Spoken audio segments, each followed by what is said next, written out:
covers our discussion regarding the definition of the auditing. Right? So what we have to check that the financial statements are not misleading anybody. And for them not to be misleading anybody, what you need to check for entry, statement, statement. Entry, and then you also need to check for the statement, and the statement. Right? Clear everyone the definition of the auditing? Yes, everyone, all good with the definition of auditing? Okay, I'm still left with the discussion regarding the origin of auditing and the relationship of auditing with other disciplines. I'll come to that.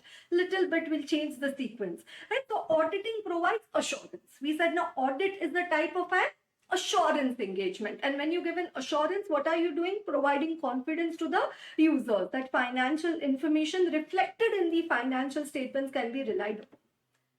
Hey, does this make sense to us?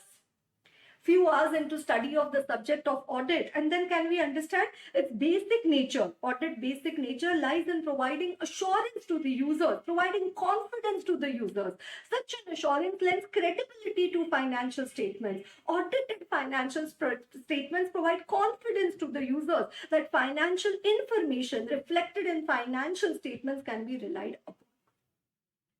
You understand what has been discussed over here? Wonderful. So that covers our discussion regarding the definition of the audit. Now let us talk about the objective of audit, and then after that the scope of audit.